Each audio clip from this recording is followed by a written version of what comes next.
evening, everybody. It's time for Monday Night Live.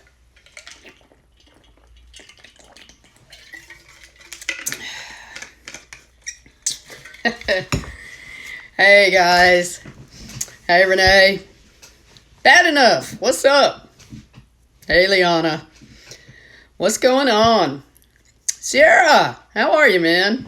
Hey, there we go. Wow, look at all y'all checking in right on time. What's going on, Steph? So Liana, I'm fixing to be tearing the Sherco apart to maintenance all the suspension components here for the first time. Hey, Crazy, what's up? Should be interesting.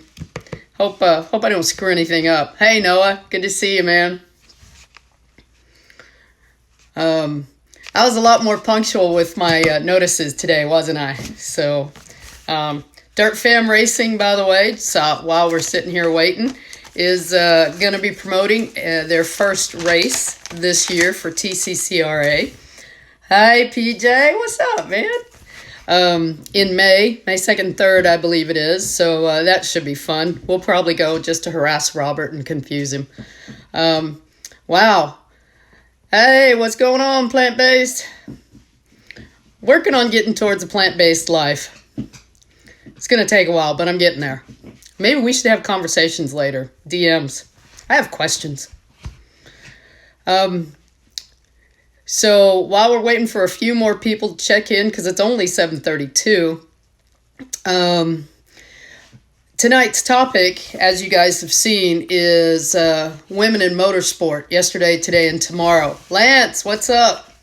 So I did a little research and stuff, which we'll be going into. Lance, Joe and I were talking about Mare's reeds. Before you adjust the spring on her power valve, dude, those reeds were in such bad condition. The bike may respond exactly the way it needs to now that it's going to have fresh reeds in it. So you might want to wait before you adjust the spring on the power valve. Hey, Pam, good to see you. Because you may be throwing a whole lot of kick at Mare at one time after making all these repairs and whatnot. So just a thought, eh? You know? 7:33, y'all, we got 9 people. So let's just get into this, because I did some research for you guys. I've written some stuff down, and I got a lot of things I want to say about women in motorsport.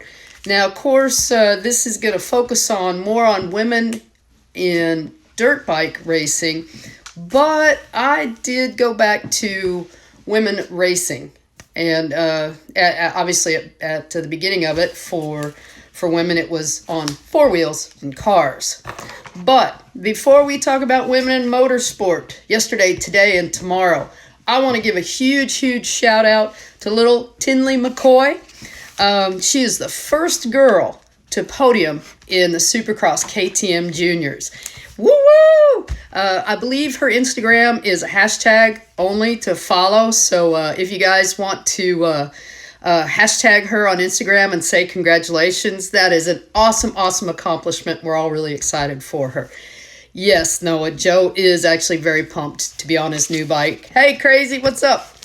So, just a real quick side note. We got Joe a Sherco 2020 Sherco factory 250. So his bike is the Enduro model, so it comes with the headlight and the tail light. So obviously Joe's going to be performing a little plastic surgery and removing those things because he won't need them. Claw, what's up? I will tell you that to get Joe off of his beloved Honda CR250, his 06 CR250, all of the research that he did when we bought my Sherco a year ago this month really influenced him. He was weighing the differences between going 2-stroke and 4-stroke. He wanted to stay on Honda because he loves his Hondas, and rode a 450, and it was a beast. And I was glad I didn't want him on a 450 4-stroke. Those things are just monsters. And he also rode a 250 2-stroke. The Honda, I believe it's the CRX. I think is what it is. And he liked it well enough, but he decided also that if he was going to go, yeah, happy first birthday, Sammy. That's right, Steph. He decided if he was going to go with 250, he'd go with a two-stroke. Well, then it became, none of the big four manufacturers have been making any changes, haven't been allowed to make changes to the 250s. So they're pretty much, especially the current CR250s, they're pretty much the same platform as the 06 or 07, just better designed plastics and things like that. And of course, he wanted the button. And you know what, you guys, when they first came out with a button on two-stroke, I was like, no, that's blasphemy. Well, I'm here to tell you there's nothing wrong with having a button no matter how old you is or is not. Get a button. It's worth it. I'm telling you. Anyway, a lot of his choice was based on the quality of components and the quality of the suspension on the bike. Hey, what is up, Chaos? SJ, how you feeling, man? Good to see you. So, with that, now that we've talked about Joe's brand new bike, which he is, yes, very excited about, so excited, he asked if he could bring her in last night to the house. And I was like, no, I didn't bring Sammy in. You don't get to bring yours in. So, there's that. All right, women in motorsports. Guys, bear with me. I'm going to put my eyes on here. I did some research for you. And women have been racing for at least 121 years. And obviously at that time, it was cars, okay? The first recorded race between motorized vehicles of any kind took place in 1867, and it was a street race, ironically enough, between steam carriages. So they weren't even officially quite cars yet. I hope you feel better, SJ. In 1897 was the first known instance of women racing motor vehicles. A group of French women were raced motorized I can talk, really, I can. They raced motorized tricycles around a horse track. Hey, there's my niece. What's going on, Sabrina? Woo, it's late for you, but thanks for being with me. All right, then, in 1901, Camille Dugas, I'm not sure, it's French, was the first female star of motorsports. She raced in the Berlin to Paris. This is like I'm teaching again. Berlin to Paris. Whew. Berlin to Paris race that she started dead last, y'all, out of 122. Finished 33rd. And for reference for women and the status of women in the world, because this is gonna touch nerves, and I'm gonna talk about the status of women in general and equality for women. So just be prepared.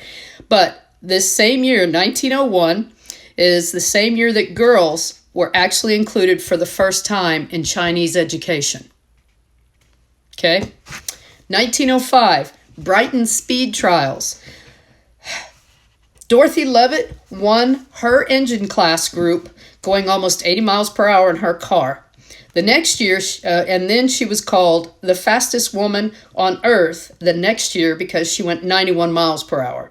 Another historical reference as far as status of women in the world, women in Honduras received the legal majority or legal status as individuals with accountability for themselves. Civil rights. Okay? That's 1905. And of course, we all know about women's suffrage in the United States in the early 1900s, women gaining the right to vote, things like that. The Van Buren sisters in America were among the first of women famous for their cross-country driving in the U.S., and that was also, again, the early 1900s. And this is obviously, cars and then some motorcycles. So, and then we have little Tinley McCoy, who was the first girl to podium in the Supercross KTM Juniors. So women yesterday, today, and tomorrow in motorsports. We all know about Danica Patrick. We know about Shirley Muldowney, Cha-Cha. We also know there are some other names in the motocross world. Sue Fish, one of the early pioneers in racing motocross. I have some other background that I want to talk about here for reference. Now, you guys know I'm not a motocrosser, but right now, motocross, supercross is more mainstream than off-road, single track, cross-country trials, that kind of thing. But nonetheless, the progress of women that's taken place is good. Hey, Maddie. But I'm also going to tell you it's not good enough. There's more that needs to be done. But we'll get there. So, give you some more background here. We have women that have been breaking the typical stereotype. In today's PC world, I'd say that's gender norm. All throughout history. I mean, obviously, you can think back to Joan of Arc. Definitely broke the stereotype. We have women like that in history. We have women like that in the motor world, the racing world, that have done that for us too. In 1970s, the early 1970s, 70 or 71, Carrie Clyde was the first woman to be issued an AMA Pro license. At first, they denied her. And I guess through hard work and diligence, she finally got her license. She is also the first woman to be inducted into the AMA Hall of Fame. So how does this all fit in with us? Because people have asked me, LJ, you want to talk about the progress of women in motorsports, or well, more specifically, women in racing dirt bikes. So that's kind of a very thin, brief overview of women breaking that stereotype, breaking down the door for the rest of us. And I will give you my experience, and then I'm going to talk about things that have been happening just recently in the 2000s and stuff like that. But when I started racing cross country in 1982, there was one class for the women, and it was called the Powder Puff class. That class was created because there were several women in the club whose husbands rode that wanted to race as well. And they said, hey, give us a class, give us a place to ride. And being the 70s, and unfortunately the prevailing attitude of women doing something a man can do wasn't a positive one. You know, just look at Billie Jean King and Bobby Riggs in tennis. Watch that movie too. So the Powder Puff class was created for women to race cross country. If you want to set the hairs on my neck on end, call me a Powder Puff and see what happens. Because I tell you what, there's nothing powder puff about throwing your leg over a motorcycle and racing it. Whether you are in trials, whether you are flat tracking it, whether you are motocrossing, whether you're freestyling, whether you're cross country, whether you're enduro, whether you are land speed record, drags, whatever. There ain't nothing powder puff about throwing your leg over the saddle at all. So, yeah, I'm just thinking of that name really, really curls my toes, and it gets my blood to boiling, because the people in charge at the time were like, oh, okay, fine, we'll just give them powder puff and just, whatever. They're not real racers. And throughout history, the history of sport, women have worked very hard to gain respect as real competitors. They work just as hard. We break our bones just like guys do. We race injured. Sometimes there's more on our plate trying to race because we have to get the whole family ready to go, and then we got to go run our race. There's a lot going on in that discussion, which that's a soapbox for another day. But so Carrie Clyde, first woman to get a pro AMA Pro license, definitely broke that stereotype and opened the door.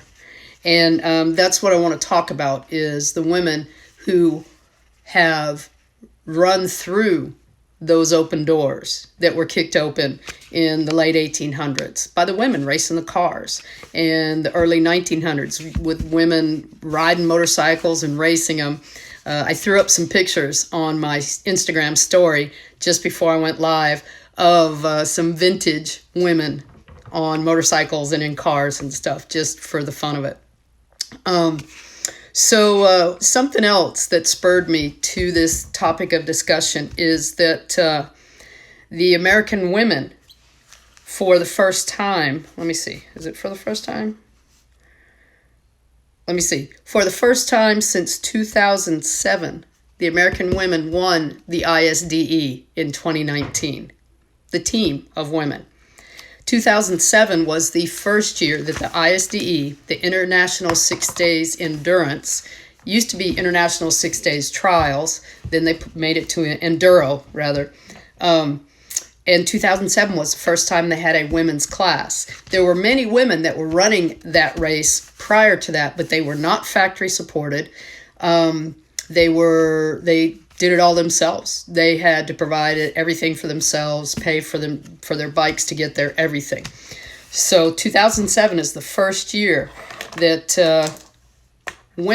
there was a women's class in the ISDE. That year it was won by Team USA, Mandy Maston, Nicole Bradford, and Lacey Jones. From there, the French women had a stranglehold on the ISDE from 2008 through 2012. Then in 2013, the Australian women had a major stranglehold on the title from 2013 to 2018. And then finally, the American women, 2019. Tara Geiger, Becca Sheets, and Brandy Richards. Tara Geiger is a former motocrosser, by the way. So there is life after motocross. You can always go off-road. But what does this mean for us? And what is the importance of it? The importance of it is, look how long it's taken for women to be recognized, but more importantly, respected as competitors. So let me go back to my days in cross country. The first year we raced, it was powder puff. And one of my taglines for the longest time on our forums was, you can call me anything but powder puff. You can call me slow. You can call me a squid or a popo. Just don't call me powder puff. Well, so in the next year or two, we went to the leadership of the club and we said, change the name. And most of the people were okay with that. There were some guys, older guys, who really still didn't recognize women as racers. I will leave their names out. But, so yeah, we got the change class to Ladies Open. The class changed to Ladies Open. And that was cool. So for a couple of years after that, we had 20 women on the line consistently. And y'all, I was racing my mama, which was crazy. But then with 20 women on the line consistently, instead of the club leadership, the officers saying, oh, wow, we need to split them into 2 different classes, we had to petition the leadership. And yeah, I was involved in that, to split us into a ladies amateur and a ladies expert. Y'all, my mom, you've heard me talk about her. She was 42, 43, and I'm pretty sure everybody's grandma could run faster than my mother rode, for the most part, except for maybe a downhill. She went a little faster on downhills. So it was time, but why didn't our leadership say, oh, yeah, we need to do this? We had to ask them to do it. And y'all, when we asked them, we did it at the last trophy presentation, because back then, trophies weren't handed out until the last race of the day was over. And we had 3 races on Sunday, and then we had trophy presentation, where everybody's trophies were handed out publicly together. So when the trophies were passed, after they were passed out, we presented our request.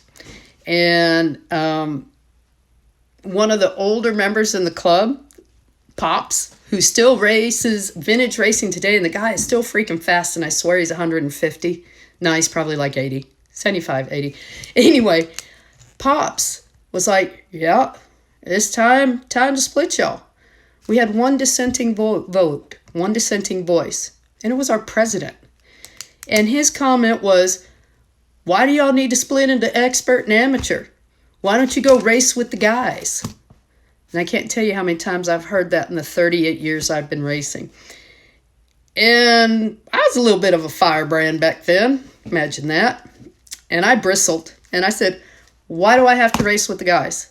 Why can't I race with my peers, with other women? Again,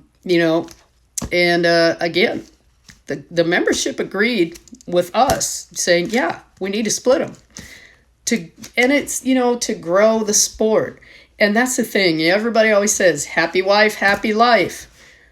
Well, most of the wives are the ones who make it possible for the dads and husbands to go out and race, or the sons, and now the daughters. If mom isn't there back in the team, a lot of families don't go racing. I mean, let's face it, that's kind of the truth.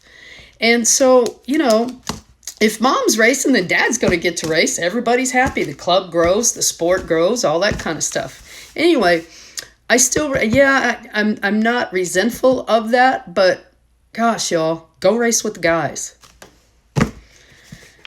And I will tell you that throughout the years, and I'm just talking to somebody tonight about women's pro motocross. It happens there too. The women's and minis, hey Angie, women's and minis classes are always the ones, the women especially, who get cut, get laps cut. And in our case, in cross country, the morning race started late because of whatever. Oh, well, we'll just cut the minis ladies down. We already ran half the time, half the laps that the big bikes ran anyway, and then they cut us again after that. But we paid the same full entry fee and rode half a race compared to them. But yeah, that was always what happened. Oh, minis ladies, they won't matter. They don't care. I'm sorry, but I'm racing. I care. Don't cut my laps. So, there have been a lot of times where, especially the women's classes, have been a comical afterthought, so to speak, just to shut them up. But let me tell you what, we just as serious as the guys. We'll goof off on the line. And y'all, I'm racing with some of my best and dearest friends. And we smack talk and text messages in the week before the race and everything else. But let me tell you one, when it comes to race day, I'm going for the whole shot. I love my friend Melody, but I'm going for the whole shot. That's the way it is, because I'm racing. So, we take it seriously. And y'all, I've raced with the worst case of food poisoning ever, but I was in first place. I raced with a broken hand. I can't tell you how many concussions I've raced with. Torn stomach muscles. I needed knee surgery. So, when you get wrapped up in the racing, you're just as dedicated as the guys. So why are we any different?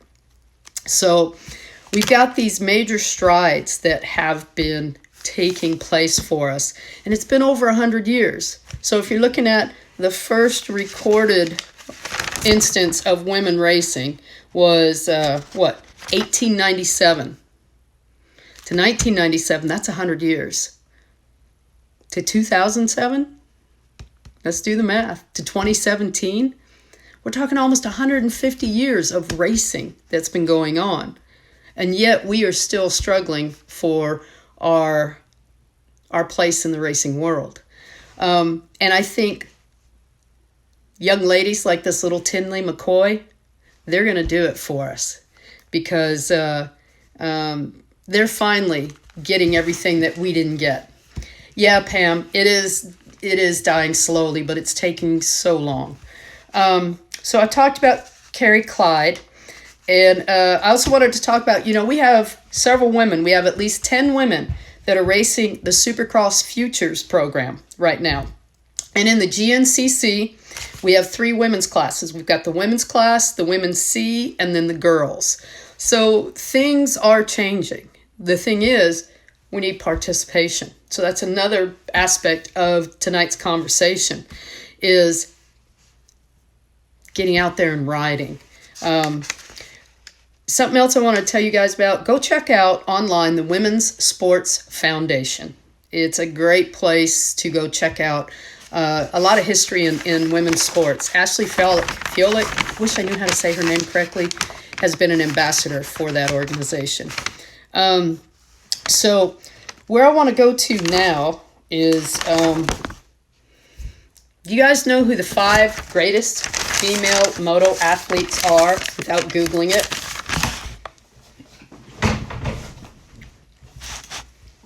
They're considered to be the 5 greatest female moto athletes. And yeah, they're way faster than any local pro we know.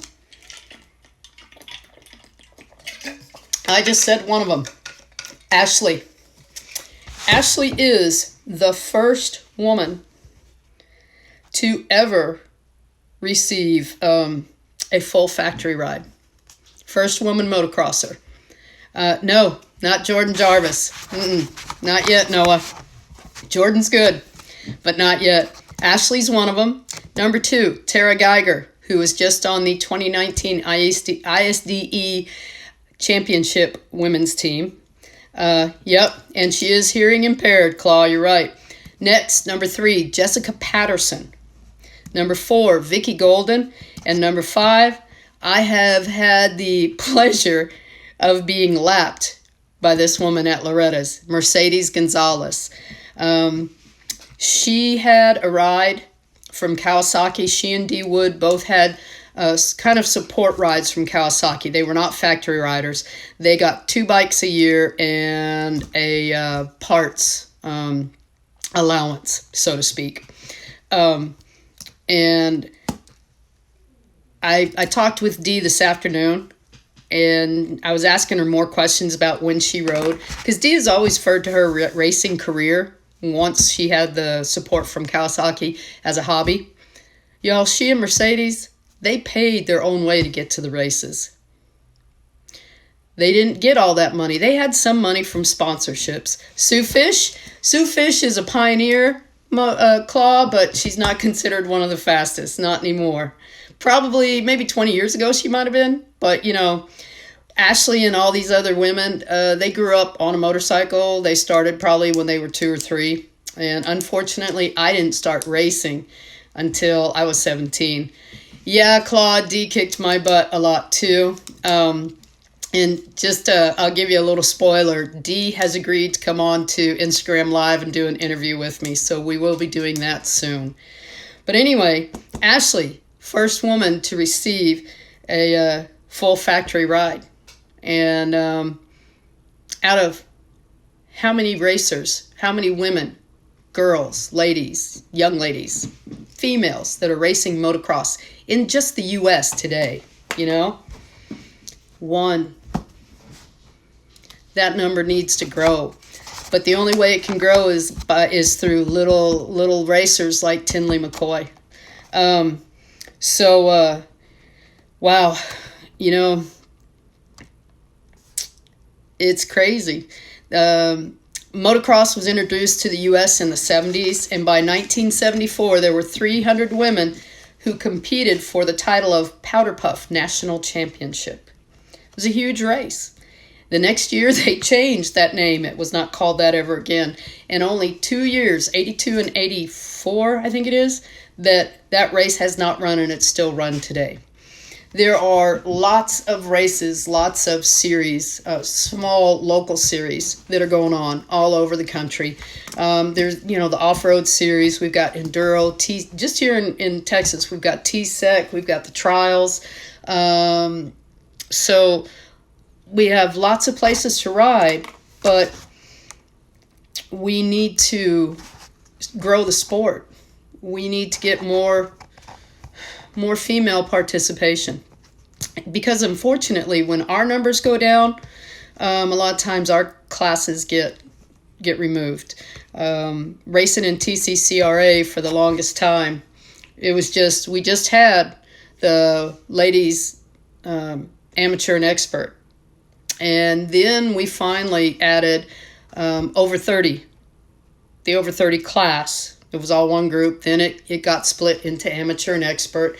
They added the ladies intermediate. But I also know that I was there when they did away with the over 30 class because of lack of participation. And so I'm an oddball in the racing world where women are concerned.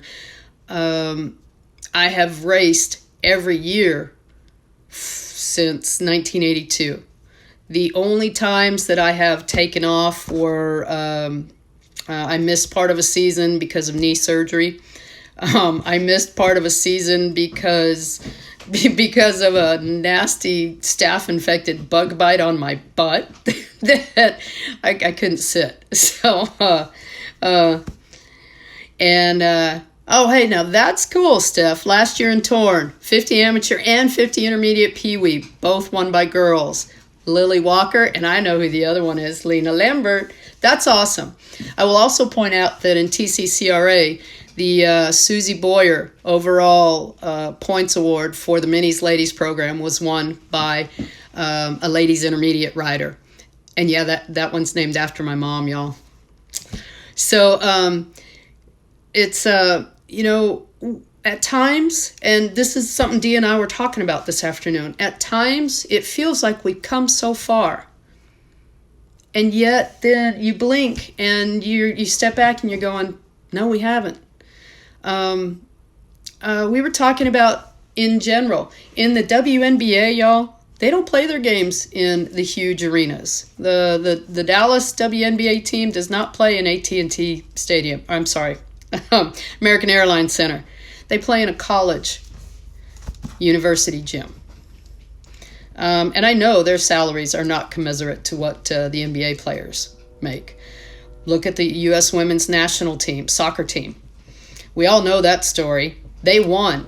They won the World Cup, y'all, and they made half of what the U.S. men's national team made, and they didn't even qualify for the National Cup. So where I'm going to go with this, why am I talking about all this, is we've been having some discussions people have on Facebook and things like that about the yes, Noah, yes, it now is a Minis Ladies program for Torn. It will just be Minis and Ladies running that race. Yep, we are, and I'm okay with that. I don't mind riding with the over 60s and the over 70s. Those guys are cool because I'm not too far behind them in age. But anyway, where I'm going with this is, y'all, it's our job to keep our sport alive for everybody, not just for women, not for just for girls, but for everybody. How do we do that? We encourage people to ride. We have a lot of women that are like, I would love to, but I'm too scared. I don't want to look stupid in front of everybody else. I'll be the slowest one out there. People are going to get mad at me because I'm on the track. You know what? Everybody has every right to be on that track. You paid your entry fee just like everybody else. You have every right to run your race. That's how I feel about that. My mom was a perfect example of that. But how do we grow the sport? That's something we need to talk about. And a lot of it has to do with just going up and talking to people. If, Maddie, are you still with me? Are you still watching Moto Maddie? I did this to Maddie at Make Up to Mud Camp in June. We were at the camp. It was an awesome experience. And I told Maddie and Courtney, girl in pink, I said, you guys go over there and talk to those other girls. Go sit down and talk to them. And they're like, no. And I said, go. Made them go talk. Made them become social. My other favorite thing I did to Maddie was Maddie kept poking me. LJ, there's Jordan Jarvis. I go, uh-huh. LJ, there's Jordan Jarvis. I go, uh-huh. And so I said, come on, Maddie. And I dragged her over to Jordan. I said, hey, Jordan, this is Maddie. She wants to talk to you. And then I walked away. That was funny. But anyway, we got to grow the sport. We've got to get people to understand that, okay, yeah, it started out being a guy's sport, but you know what? My racing stories are just as funny as the guys because I managed to lawn dart myself all the time. Yeah, see, Lance, that's cool. I like that. So we want the sport to grow, but we got to encourage other females to ride. I love going and talking to the little ones. They are so adorable, the little bobbleheads as they're riding on the track because their helmet's bigger than their head. you got to talk to people and encourage them and pick them up physically and metaphorically. So, I don't know. That's more discussions we all want to have about let's keep growing the sport. Let's keep women riding. Because I will tell you this, it is hard to get out there. And Taylor killed our local pros. Oh, you are so right, Noah. We'll talk about that in a minute. It's so hard to get out of your comfort zone. And it's intimidating. Getting on a motorcycle is intimidating. Getting on a motorcycle and riding over the rocks, it's intimidating. Getting on a motorcycle, riding over the rocks, and having bikes zooming past you on both sides is freaking scary. And I get that. And I know. So on our end, for those of us who are experienced riders, we got to be more polite, especially during practice, when we're passing people. And then off the bike, hey, go talk to people, encourage them. If you're riding with somebody, if you're riding behind them and you pass them, well, go find them later and say, hey, I was riding behind you in the woods. You were looking good. I'll ride with you. I know several of y'all have heard me say, I'll ride with you anytime, and I will. So, but that's the thing. We have come so far, but we have so far to go. Just look at the manufacturers and the gear that they make. The guys have all the best color combinations. The girls, we get pastels and pink. I'm not wearing pastel. I ain't wearing pink. The only pink I wear is this bracelet right here for my mama and breast cancer awareness. That's it. Otherwise, I am not racing in pink. Not happening. I don't look good in pink. But why is it that all the women's gear is automatically made for women who would look like models? They don't make pants to allow for any of us who have healthy calves, and I've talked about this before. They're not making boots to allow for our healthy calves. I would like to see the higher quality platform boots made for women, like the Stellas. I knew I liked Mara for a reason. She won't wear pink either. But so it's things like that.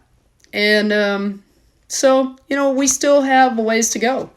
But we've definitely come far, but we still got a long way to go. So I guess my message tonight is let's get out there and encourage anybody to ride, especially the women. Claude, you are somebody else's role model. Believe it or not, somebody else looks up to you. Okay? Stephanie, somebody else looks up to you. Noah, somebody else looks up to you. I know it's true. Okay? So be that ambassador. Go and talk to people. And, I will tell people, I've had minis running in front of me. I had one young man, and I finished behind him at, I think it was one of the ice races. Or it might have been Toro 2 years ago.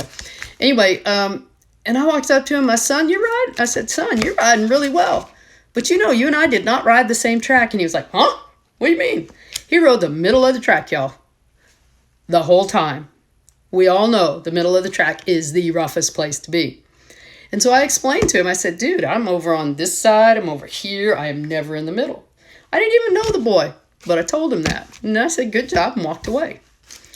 But anyway, it's 10 after 8, so I have definitely got my 2 cents of wisdom in.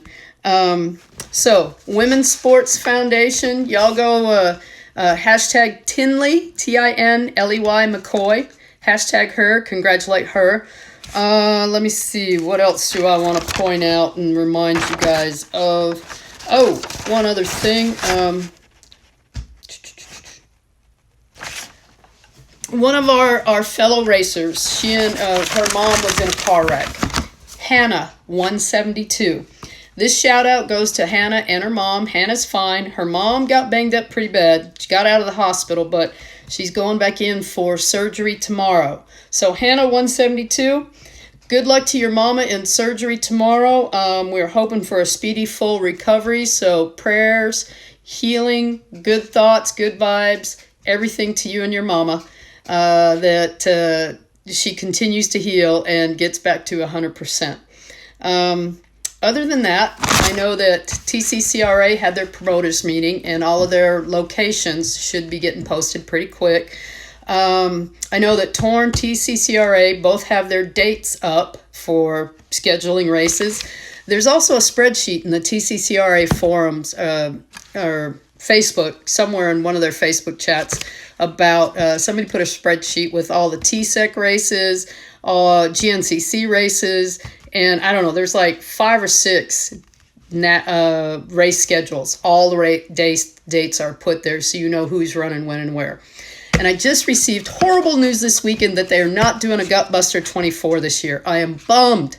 So now we got to find another place to use my helmet lamps and my headlight and all that stuff, because I want to do another night race. Only a couple months for Torn, Noah. Yep, it is time to get ready. I need to go clean the motorhome, that's for sure. Oh, cool. All right. Yeah, Dirt Fam Racing. Guys, if you aren't following Dirt Fam Racing or the Girls Who Ride or the Girls Who Wrench, please go follow them. And the young lady that Noah was talking about earlier, Taylor Jones, she's awesome. #1 GNCC racer, woman racer. Also, she was a member of Australia's ISDE national team, and I believe they took second this year. So, yep, TCCRA is going to be at Twin Hills this year. Dirt Fam is actually promoting that particular race. So, as always, guys, DM me with questions, comments, any suggestions, stuff you want me to cover, and, tag me. Really, I can talk. Tag Jackalope Racing. And let us know how you're doing. I definitely want to be able to give you guys shout outs. And I'm working during the day right now. I'm doing substitute jobs. So I don't always see your posts to tell you, hey, good job. And I want to be able to do that. I want to give everybody high fives. Anyway, you guys, remember, any day we get to ride, it's a great day. So let's enjoy what we have and make sure that we live to ride another day, y'all. Thanks for hanging in with me tonight. And I will see you next Monday night. I'm not sure what I'm going to talk about yet. We'll see. All right. Good night, y'all. Thanks.